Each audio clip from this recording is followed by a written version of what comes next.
మళ్ళీ వచ్చేసాం మీ ముందుకి మా ఇంటి నువ్వుల కారం రెసిపీతో. ఒక్కసారి ట్రై చేసి చూడండి. మీ టిఫిన్స్‌లోకి, అన్నంలోకి వేడి వేడిగా నెయ్యి వేసుకొని తింటే సూపర్‌గా ఉంటుంది. ఇక్కడైతే నేను కావాల్సిన పదార్థాలు చూపిస్తున్నాను. వెల్లుల్లిపాయలు తగినన్ని, కొంచెం జీలకర్ర, మంటకి సరిపడేంత ఎండుమిర్చి, తెల్ల నువ్వులు, తగినంత ఆయిల్ ఫ్రై చేసుకోవడానికి. ఓకేనా? ఇప్పుడు స్టవ్ వెలిగించుకొని మనం తీసుకున్న తెల్ల నువ్వుల్ని వేసుకొని దోరగా వేయించుకోవాలి. లైట్ బ్రౌనిష్ కలర్‌లోకి వచ్చేలాగా.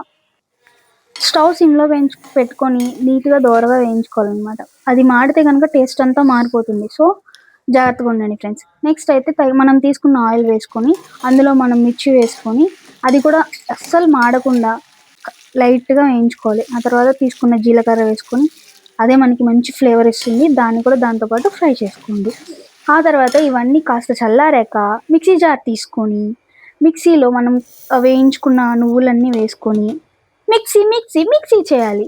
మిక్సీ చేసుకున్న దాన్ని ఒక సైడ్ తీసి పెట్టుకోండి. అండ్ నెక్స్ట్ మళ్ళీ మనం ముందుగా వేయించి పెట్టుకున్న మిర్చిని కూడా మిక్సీలో వేసుకొని, టేస్ట్‌కి సరిపోయేంత కల్లుప్పు వేసుకోండి, బాగుంటుంది ఫ్రెండ్స్. అండ్ మనం తీసుకున్న వెల్లుల్లిపాయలు కూడా అందులో వేసుకొని మంచిగా మిక్సీ చేసుకోండి.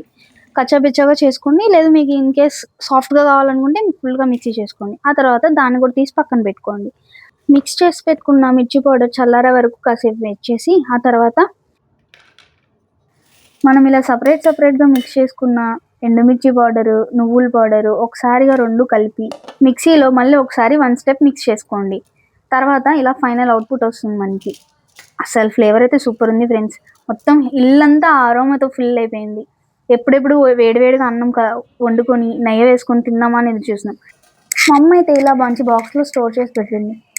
ఇంతేనండి, నువ్వుల కారం చేసుకోవడం చాలా ఈజీగా ఉంది కదా ప్రాసెస్. ఒక్కసారి మీరు కూడా మీ ఇంట్లో ట్రై చేసి చూడండి. అస్సలు వదిలిపెట్టరు. ఈ వీడియో కనుక నచ్చితే please do like, share and subscribe to our channel.